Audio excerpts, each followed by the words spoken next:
I never believed in ghosts. Hell, I didn't believe in much at all. Just math, logic, and the blockchain. That's why I set up a Bitcoin mining rig in my unfinished basement in rural Pennsylvania. No distractions, no noise complaints, and all the cold air a GPU could dream of. At first, everything ran smooth, fans whirring, LEDs flickering, the soft hum of profit. I worked remote IT during the day and monitored the rig at night, but after a few weeks, things started to feel wrong. It began with the lights, not a flicker, more like the shadows themselves moved. I'd look up from the monitor and think someone was at the top of the stairs. I'd check the Nest Cam I'd installed for security. Nothing there. Then the air changed. The basement was always cold, but suddenly it had weight, like walking into a freezer full of breath. I started hearing faint noises over the rig, whispering, like someone muttering through a wall.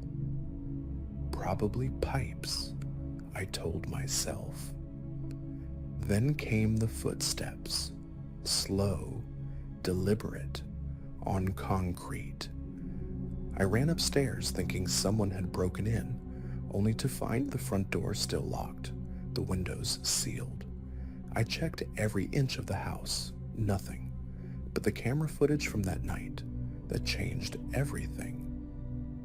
At 3:12 a.m., while I was upstairs brushing my teeth, the camera caught movement, not dust, not bugs, a figure, gaunt, tall. Its eyes glowed faintly, like static behind glass. It stood behind the rig, staring directly at the camera before vanishing into the dark. I didn't sleep that night. I posted about it on a miners forum. One guy messaged privately, "That house on Claremont Avenue? You need to leave." I didn't reply, but he sent a link. An archived news story from 1993. A man named Felix Harper had been running an illegal server farm in the same house until he vanished. The only clue left behind?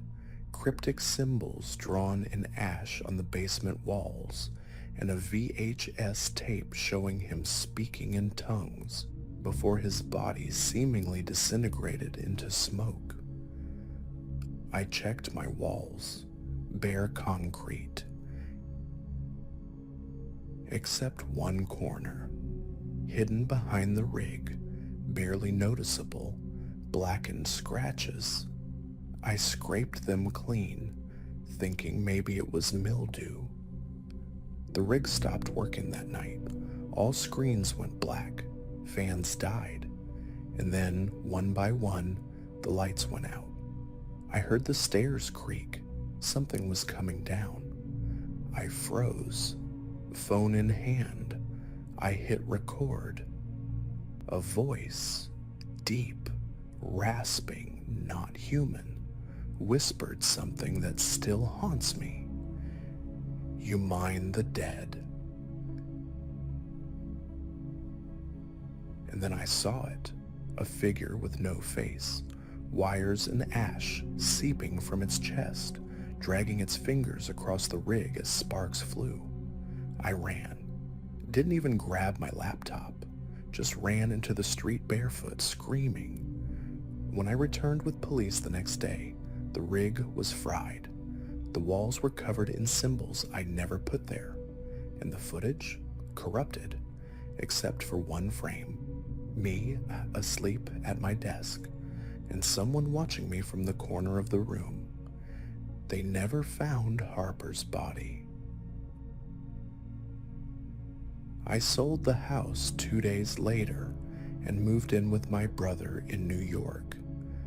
I haven't touched crypto since, but sometimes when I plug in a charger or hear a low electrical hum, I get that same feeling in my spine that something is watching me, waiting. Maybe the mining didn't awaken a ghost. Maybe it built something, and I was just the next node.